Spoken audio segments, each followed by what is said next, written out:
बसवन्ना जी की धरती है, ख्वाजा बंदे नवाज जी की धरती है।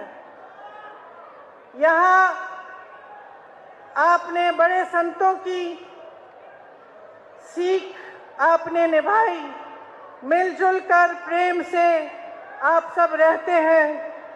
सच्चाई सत्य का जो पथ था वो आपको दिखाया गया और आपकी ये धरती एक तरह से एक पवित्र धरती है। ये परमादरणीय खड़गे जी की भी कर्मभूमि है।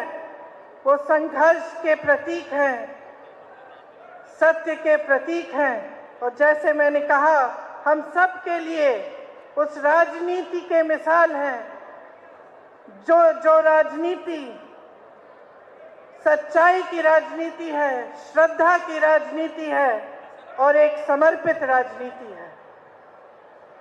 देखिए मेरी प्यारी बहनें, ये जो संतों की धरती है इसने आप सबको सत्य के बारे में सिखाया, एक रास्ता दिखाया। हमारा देश भी ऐसा देश है जिसके बारे में जिसका जो आधार है वो सत्यमेव जयते है। आप सब जब अपने बच्चों की परवरिश करते हैं सबसे पहले बच्चे को क्या सिखाते हैं? जब पहली बार माँ बच्चे को डांटती है तब यही कहकर डांटती है कि सच बोलो। अगर बच्चे ने कुछ गलत बोला हो तो माँ हमेशा सबसे पहले चीज बच्चे को यही सिखाती है कि सच बोलना है बेटा। सच बात है कि नहीं? सही बात है। आपको हिंदी समझ में आ रही है? आ रही है? ट्रांसलेशन नहीं चाहिए? पक्का? तो देखिए इस देश की नींव सत्य के आधार पर डली। महात्मा गांधी जी ने आंदोलन सत्य के आधार पर किया। आपके पूर्वज, हमारे पूर्वज इस आंदोलन में शामिल हुए। तो हमारी जो राजनीति है वो पूरी राजनीति ही सच्चाई के आधार पर बनी। हमने हमेशा अपने नेताओं से ये उम्मीद रखी, ये आशा रखी कि हमारे नेता हमारे प्रति श्रद्धा रखेंगे, हमारे देश के प्रति समर्पण का भाव रखेंगे, सेवा का भाव रखेंगे और सबसे ऊपर हमने आशा यही रखी कि हमारे नेता हमसे सच बोलेंगे और एक ऐसी राजनीति होगी हमारे देश में जो सत्य पर आधारित होगी। कांग्रेस पार्टी ने ऐसी राजनीति करके आपको दिखाई। जो सरकारें आई हमेशा आपके लिए सच्चाई से और श्रद्धा से काम करके दिखाया। लेकिन आज इस देश की सच्चाई बदल रही है। 10 सालों से आपने देखा कि जो राजनीति आपके सामने हो रही है वो शान, शोहरत, स्वाभिमान और सत्ता की राजनीति है। उसमें सत्य की कोई जगह नहीं रही। आपने देखा कि प्रधानमंत्री से लेकर जो आपके सांसद हैं यहाँ के, आपके प्रति उनके दिल में कोई जवाबदेही की भावना नहीं रही। ये एहसास नहीं रहा कि जब आपके सामने आएंगे तो आपसे सच बोलना है, आपसे झूठ नहीं बोलना है। आपके सांसद तो ऐसे रहे कि आपके सामने आते ही नहीं हैं, यहाँ रहते ही नहीं हैं। 5 सालों में आपके लिए कुछ नहीं किया उन्होंने। एक ट्रेन चालू की है, उसके अलावा कुछ नहीं किया। दूसरी तरफ आपके जीवन का संघर्ष है। मेरी बहनें सुबह से शाम तक मेहनत करती हो, अगर जॉब करती हो या खेती में जाती हो काम करने या किसी घर में काम करती हो, घर आके भी काम करती हो, घर आके भी बच्चों को देखना है, परिवार को संभालना है।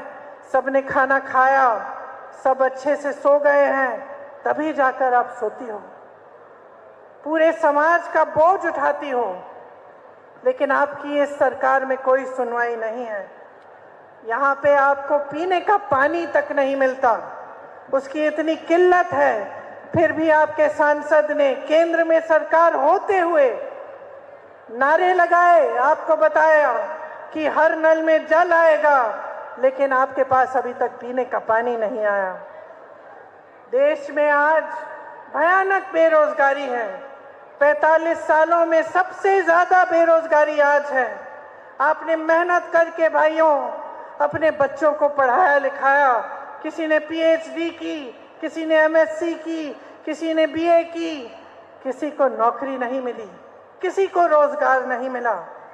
यहाँ से पलायन होता है, हैदराबाद तक जाते हैं बच्चे, मुंबई जाते हैं, दिल्ली तक पलायन होता है, वहाँ पे कंस्ट्रक्शन में मजदूरी करते हैं पढ़े लिखे बच्चे। यहाँ सेदम के सीमेंट कारखाने में आपको रोजगार नहीं मिलता। रोजगार बनाने के बजाय नरेंद्र मोदी जी की सरकार ने अग्निवीर जैसी स्कीम बनाई, जिसमें जो सेना में भर्ती करने के लिए नौजवान उत्सुक होता था, जिसकी आशा होती थी कि देश के लिए वो कुछ करेगा, देश की रक्षा करेगा, देश के लिए शहीद होने के लिए तैयार होता था, उसके लिए अग्निवीर स्कीम ले आए। उस सेना की भर्ती उन्होंने 4-5 सालों की कर ली, ताकि उसमें भी कोई उम्मीद नहीं है कि जीवन भर के लिए सेवा करने के बाद कोई जीवन की सुरक्षा होगी, आमदनी होगी, माँ बाप के लिए कुछ घर ला पाएंगे। तो इस सरकार ने रोजगार के मुद्दे को एकदम नकारा है। इसके 10 सालों में नरेंद्र मोदी जी ने रोजगार पैदा करने के लिए एक सही काम नहीं किया। बड़े बड़े कारखाने होते थे सरकार के, पीएसयू, उनकी सब्सिडरी सारी अपने बड़े बड़े खरबपति मित्रों को बांट दी। जो बंदरगाह थे, जो एयरपोर्ट थे, जितनी भी बड़े बड़े सरकार के संस्थान से थे, एक एक करके अपने दोस्तों को बांट दिया। खेती किसानी में आज किसान कमा नहीं पा रहा है। जितने खेती के सामान हैं सब पे जीएसटी लगा लगा कर आपके कमर तोड़े। आप कमा नहीं पा रहे हैं खेती से, तो औरों को कैसे कमाई करवाएंगे? खेती से नौकरियां मिलती थी, रोजगार मिलता था, आज वो भी बंद हो गया है। छोटे कारोबारों से रोजगार मिलता था, छोटे दुकान, छोटे बिजनेस। जीएसटी, नोटबंदी करके ऐसी नीतियां बनाई कि सबके छोटे छोटे कारोबार तकरीबन खत्म होने जा रहे हैं। कोई खड़ा नहीं हो पा रहा है, काफी कमा नहीं पा रहा है, तो रोजगार बन नहीं रहे हैं, घट रहे हैं। ये परिस्थितियां हैं आज देश की। यहाँ पे खड़गे जी रेलवे डिवीजन लाए, स्पोर्ट्स अथॉरिटी ऑफ इंडिया लाए, ईएसआई का विस्तार करने का प्रोग्राम था ताकि एम्स आ पाए, इन्वेस्टमेंट और मैन्युफैक्चरिंग जोन बनाना था। सब चीजें सरकार ने रिजेक्ट कर दी। क्यों रिजेक्ट की? क्योंकि ये खड़गे जी की कर्मभूमि है, इसलिए क्योंकि खड़गे जी पूरे देश के सामने इनकी सच्चाई को खोलते हैं, क्योंकि खड़गे जी लड़ते हैं आपके लिए। इसीलिए समझ लीजिए इस सरकार की नीयत क्या है। ये जनता की भलाई नहीं देखते, ये अपनी सत्ता देखते हैं, ये राजनीति देखते हैं, और राजनीति और सत्ता के आधार पर साफ निर्णय करते हैं। आज कांग्रेस पार्टी ऐसी गारंटी लाई है जिसको आप देख रहे हैं अपने आंखों के सामने। कर्नाटका की सरकार ने पूरा करके आपको दिखाया।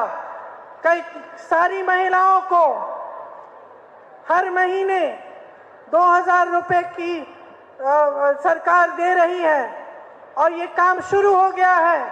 आस्ते आस्ते सबको मिलेगा। इसी तरह से देश भर में हम गारंटी देते हैं कि 30 लाख सरकारी पद नरेंद्र मोदी जी की सरकार ने खाली रखे हैं। उन 30 लाख पदों को हम भरेंगे। अग्निवीर जैसी स्कीमों को हम रद्द करेंगे, बंद करेंगे। 5000 करोड़ रुपए का फंड निकालेंगे ताकि जो नौजवान अपना छोटा कारोबार या बिजनेस शुरू करना चाहता है उसको सुविधा हो। शिक्षा के लिए हम जो आप लोन लेते हैं उनको माफ करेंगे, और शहरों में भी न्यूनतम रोजगार 400 रुपए का होगा और न्यूनतम रोजगार की गारंटी मिलेगी। कम से कम 100 दिन का रोजगार शहरों में भी कानून से आपको गारंटी मिलेगी। मैंने किसान भाइयों की बात की। आज देश का किसान पिस रहा है। मैं जानती हूं कि आपकी तकलीफ क्या है कि खेती के हर सामान के लिए आप जीएसटी दे रहे हैं। जब आपके कर्ज माफ करने की बात होती है तो मोदी जी सरकार की सरकार कहती है कि पैसे नहीं हैं, लेकिन जब बड़े बड़े उद्योगपतियों के 16 लाख करोड़ रुपए माफ करने का समय आता है तो पलक नहीं झपकाते हैं, एकदम से वो लोन माफ कर देते हैं। तो बड़े बड़े उद्योगपतियों के कर्ज माफ कर सकते हैं, लेकिन आपके कर्ज माफ नहीं करते। यहाँ तुअर दाल नंबर 1 पे है, लेकिन आज उसकी इंपोर्ट की ड्यूटी ये लोग बढ़ाते नहीं हैं, ताकि जो बाहर से विदेशी तुअर दाल है वो आसानी से बिकती है और जो तुअर दाल आप यहाँ की खेती से आपकी उपज है वो बिक नहीं पाती। इन्होंने हर स्तर पर किसानों को कमजोर करने का काम किया है। बड़े बड़े वादे किए, किसान की आमदनी दुगनी होगी, लेकिन सारे वादे खोखले निकले। एक ऐसा काम नहीं किया जिससे आपको यहाँ पे तुअर दाल का हब बनाया जाए। उन्होंने आपके सामने ये वादा किया था कुछ सालों पहले, चुनाव आया, चुनाव के बाद ये वादा एकदम भूल गए। हम एमएसपी को कानून बनाएंगे, ये हमारी गारंटी है कि किसानों को एमएसपी कानून के तौर पर मिलेगी। खेती के सारे सामान जीएसटी से मुक्त करेंगे ताकि आपको महंगे नहीं मिलेंगे। आपका जब नुकसान होता है तो आजकल आपको मुआवजा समय पे नहीं मिलता। हम आपको गारंटी दे रहे हैं कि 30 दिनों के अंदर अंदर आपको पूरा मुआवजा मिलेगा, भुगतान मिलेगा। और भूमिहीन लोगों को जमीन दी जाएगी और न्यूनतम मजदूरी 400 रुपए की होगी। ये हमारी गारंटी है किसानों के लिए। देखिए बहनें, मैंने महंगाई की बात की। मैं जानती हूं कि सबसे ज्यादा बोझ कौन उठा रहा है महंगाई का। आज पेट्रोल 100 रुपए है, डीजल 90 रुपए है, गैस का सिलेंडर हर जगह 1000 से 1200 है, सोना 73,000, चांदी 90,000, दाल महंगी, सब्जी महंगी, मिट्टी का तेल महंगा, हर चीज का दाम बढ़ गया है, कुछ सस्ता नहीं मिल रहा है। जब घर में कोई बीमार पड़ता है, खर्चा करना पड़ता है, आपका दिल घबराता होगा। जब त्योहार आता है, आपको कुछ खरीदना पड़ता है, आपका दिल घबराता होगा। जब घर में मुश्किल पड़ती है, किसी को खाना नहीं मिल रहा है, तो मैं जानती हूँ कि आप ही भूखी रहती हैं, सबको खिला के सोती हैं, संघर्ष आप करती हैं। और आपकी इस सरकार में कोई सुनवाई नहीं रही। आपने खुद देखा कि जब एक अच्छी सरकार आती है, जिसकी नीयत ठीक होती है, तो कितना काम हो सकता है आपके लिए। आजकल पूरे कर्नाटका में आप बस से यात्रा करती हैं, फ्री में करती हैं ना? करती हैं।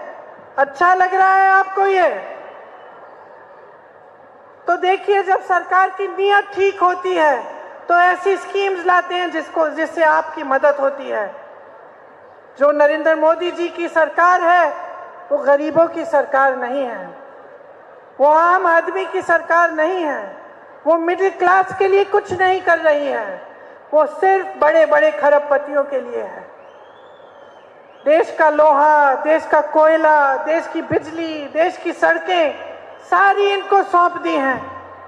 मैंने पहले कहा, हवाई अड्डे सौंप दिए हैं, हाईवे सौंप दिए हैं, बंदरगाह सौंप दिए हैं, सरकारी बैंकों से इनके 16 लाख करोड़ माफ कर दिए हैं। किसानों के लिए एक पैसा नहीं। और पूरे देश में इनकी एक साठगांठ है, पूरे देश की मीडिया के साथ। सारी देश की मीडिया आज खरबपति चला रहे हैं, आपको सच्चाई कभी नहीं दिखती। आपके लिए जो बैंक खुले थे, वो जब बड़े बड़े उद्योगपतियों को के लोन माफ करते हैं आपको पता नहीं चलता, लोग चुप रहते हैं, मीडिया चुप रहती है। जब विपक्ष पर हमला होता है, सांसदों को संसद से निकाला जाता है तो कोई सवाल नहीं उठाता।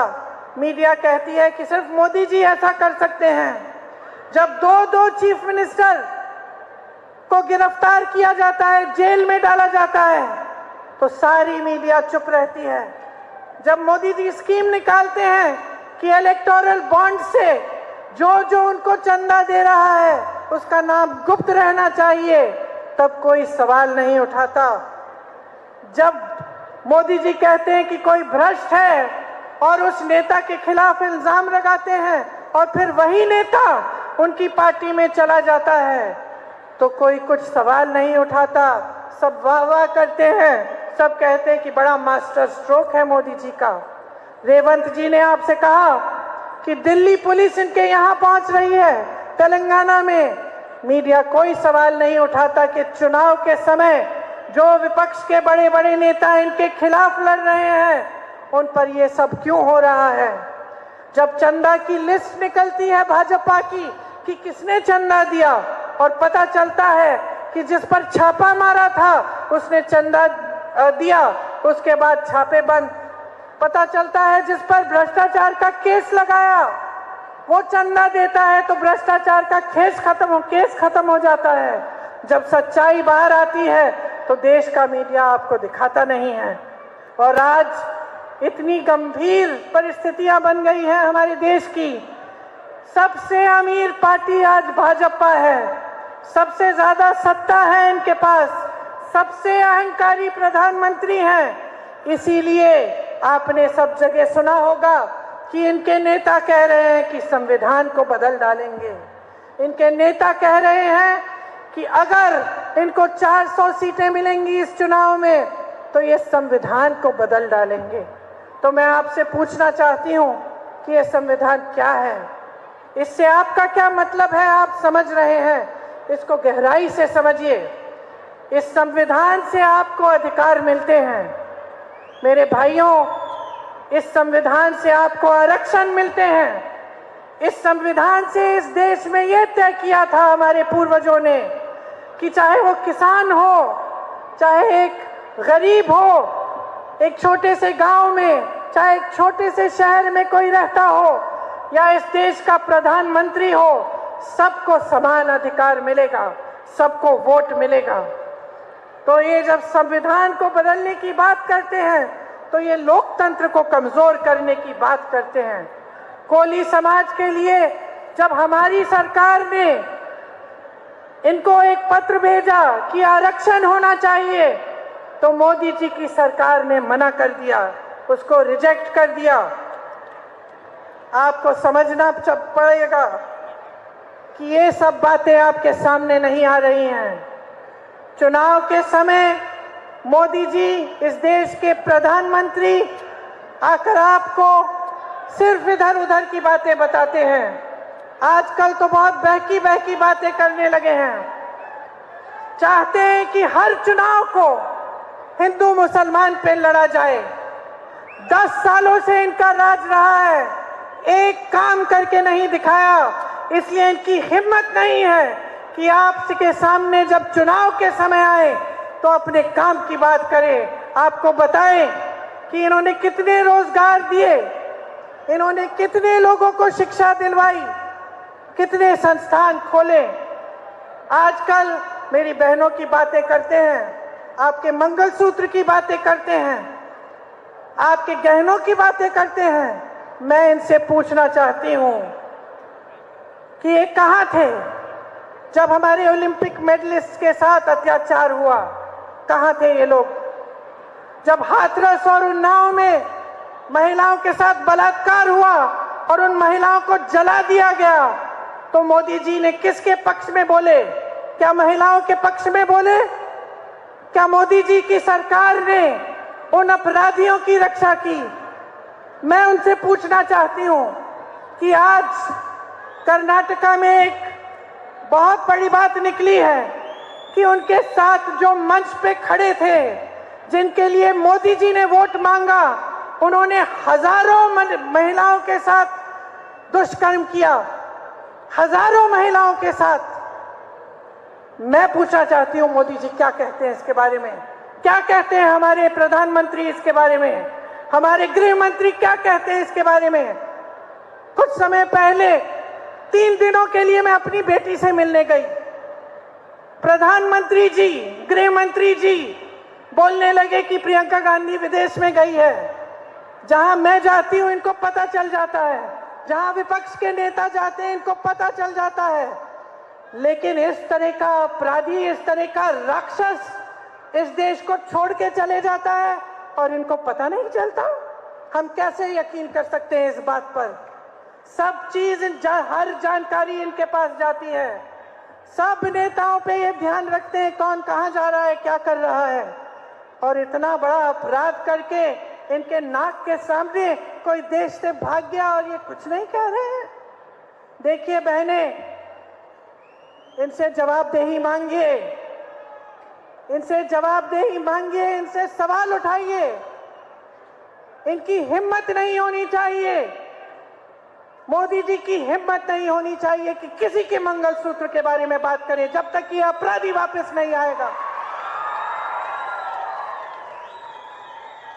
प्रधानमंत्री की जिम्मेदारी होती है इस देश के प्रति। हमने बहुत प्रधानमंत्री देखे हैं, इंदिरा जी को देखा है, जवाहरलाल नेहरू को देखा है, राजीव गांधी को देखा है, मनमोहन सिंह जी को देखा है, वाजपेयी जी को भी देखा है जो भाजपा के प्रधानमंत्री थे। सब इस देश के प्रति अपनी जिम्मेदारी को समझते थे। सबसे बड़ी जिम्मेदारी यह है कि सच बोले, और दूसरी जिम्मेदारी यह है कि देश की सुरक्षा इनके हाथों में है। मैं इनसे पूछना चाहती हूं कि क्या किया है इन्होंने महिलाओं की सुरक्षा के लिए, क्या किया है इन्होंने आपकी सुरक्षा के लिए। हर स्तर पर आपको कमजोर किया है।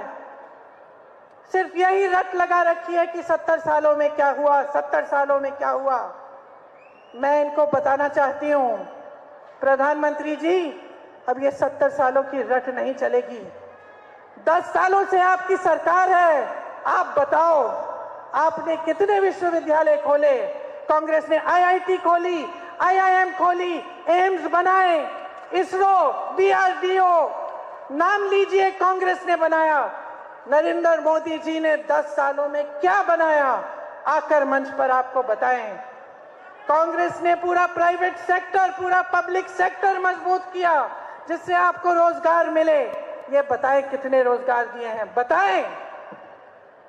महिला की सुरक्षा की बात करते हैं, बताएं किस महिला की सुरक्षा की है। सिर्फ जिन्होंने अत्याचार किया उनकी सुरक्षा की है। अपने काम के बारे में बात करके दिखाएं अगर हिम्मत है इनमें। हिम्मत नहीं है भाई और बहनों, वही आपको 5 किलो का राशन का बोरा पकड़ाया है और ये सोचते हैं कि ये काफी है। मैं नहीं कहती कि ये बुरी बात है, अच्छी बात है अगर गरीबों को राशन मिल रहा है, लेकिन मैं आपसे पूछना चाहती हूँ मेरी बहनें, आप जब अपने बच्चों को पढ़ाती लिखाती हैं तो आप इसलिए उनको बड़ा करती हैं कि वो 5 किलो का राशन ले लें और उनको कोई रोजगार नहीं मिले? क्या आप ये चाहती हैं? क्या ऐसे विकसित होगा हमारा देश कि जहां जहां संकट है वहां संकट बढ़ाया जा रहा है, जहां जहां गरीब है वहां गरीब होते जा रहा है, और जहां जहां इनके खरबपति मित्र हैं वो और भी अमीर होते जा रहे हैं? क्या ऐसे ही आगे बढ़ेगा ये देश? क्या ऐसे ही तरक्की होगी आपके परिवारों की, आपके शहरों की, आपके गांव की? नहीं। अगर आप जवाबदेही नहीं लाएंगे, इस सरकार से सवाल नहीं पूछेंगे, अगर आज ये प्रधानमंत्री आपके सामने आकर आपको फिर से गुमराह करके धर्म के नाम पर आपसे वोट लेंगे तो ये आपकी गलती होगी। बहनों और भाइयों, आपको जागरूक बनना है, आपको गहराई से समझना है कि आज इस देश में क्या हो रहा है। मेरी बहनें, आपकी जो गारंटी है जो कर्नाटका की सरकार दे रही है आपको, उसके अलावा हम पूरे देश भर में महिलाओं के लिए गारंटी लाए हैं कि हर महिला, जो हर परिवार में जो सबसे बड़ी महिला है, उसको 1 लाख रुपए सालाना सरकार देगी। 25 लाख तक आपको स्वास्थ्य बीमा सबको मिलेगी, मतलब कि स्वास्थ्य की सारी सुविधाएं 25 लाख तक मुफ्त मिलेंगी। सरकारी नौकरियों में 50% महिलाओं को मिलेंगी। आशा, आंगनवाड़ी और जो महिलाएं मिड डे मील्स में काम करती हैं, उनके मानदेय में जो केंद्र सरकार का जो भागीदारी है, उसको दुगना करेंगे हम। ये जो कर्नाटका में सरकार बनी है, शायद आपको खुद एहसास हुआ होगा कि ये आपकी सरकार बनी है, ये जनता की सरकार है, ये आपके लिए दिन रात काम कर रही है। आपको गृह लक्ष्मी योजना दी, आपको गृह ज्योति योजना दी, अन्ना भाग्य दिया, मुफ्त में बस यात्रा दी, युवा निधि दी है। और जैसे आपने अपने अपने बच्चों को सिखाया, उसी तरह से मैं आपसे कहना चाहती हूं कि जो आज की राजनीति है, उसको सच्चाई के रास्ते पे लाने के लिए आपका बहुत बड़ा योगदान होगा। अब आप देख रही हैं कि जब पहले सरकार थी वो कैसी थी, और जब कांग्रेस की सरकार आई है वो कैसी है। तो आप खुद समझिए कि कोई आपके मंच पर खड़े होकर सच्चाई की बात कहता है, कोई काम की बात करता है, विकास की बात करता है, तो वो काम करके दिखाएगा। यहाँ रेवंत जी भी बैठे हैं। तेलंगाना में भी जो गारंटी दी थी वो आज पूरी हो रही है। तो जो हमने आपके सामने कहा वो हम करके आपको दिखा रहे हैं। देखिए, जैसे आप सबने अपने बच्चों को सच के बारे में सिखाया, उस तरह से मैंने भी अपनी माँ से कुछ सीखा। और मैंने सबसे बड़ी चीज अपनी माँ से ये सीखी कि राजनीति और जीवन में जब हम कुछ कहते हैं तो हमारी जबान पक्की होनी चाहिए। अफसोस इस बात की है मेरी प्यारी बहनों और मेरे भाइयों कि मोदी जी की जबान कच्ची है। हर स्तर पर आपको झूठ बोला है। 15 लाख आपके खातों में डालने की बात की, झूठ निकला। 2 करोड़ रोजगार की बात की, झूठ निकला। इलेक्टोरल बॉन्ड जैसी स्कीम लाए, तमाम ऐसी स्कीमें लाए जिससे आप कमजोर हुए। भ्रष्टाचार की बात की, अपनी पार्टी को वॉशिंग मशीन बना दी, जो भ्रष्ट है वो उसमें चले जाए, साफ हो जाता है। लोकतंत्र को कमजोर किया, सरकारों को खरीदा पैसों से। सबने उनकी वाह की, लेकिन सच्चाई ये थी कि ये गलत बात था। लोकतंत्र को मजबूत नहीं, कमजोर करने की बात थी। इसीलिए ये सारी सच्चाइयां बहनों और भाइयों आज आप अपनी आंखों के सामने देख रहे हैं। अब आपके हाथों में एक बहुत बड़ी जिम्मेदारी है। आपको देश के प्रधानमंत्री को जवाबदेह बनाना पड़ेगा। आपको उनसे ये कहना पड़ेगा कि हमें ये सब बातें नहीं सुननी, हमें ये झूठ नहीं सुनने कि कोई राजनीतिक दल हमारे गहने चोरी करके किसी और को दे देगा, हमारे मंगलसूत्र चोरी करेगा। हमें ये हिंदू मुसलमान की बात नहीं सुननी। अब हमें सुननी है अपने विकास की बात। हम चाहते हैं तुम मुद्दे पे आओ, मोदी जी यहाँ खड़े होकर आपको जवाब दें, आपके मुद्दों पे जवाब दें। ये आपको बता कर जाए कि इनकी 10 सालों से सरकार है, यहाँ पे आपको पीने का पानी क्यों नहीं मिल रहा है।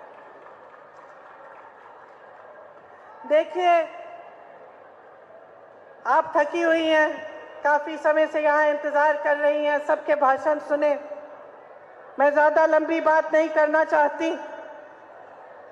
मैं सिर्फ आपसे ये आग्रह करना चाहती हूं कि इस देश का भविष्य आपके हाथों में है।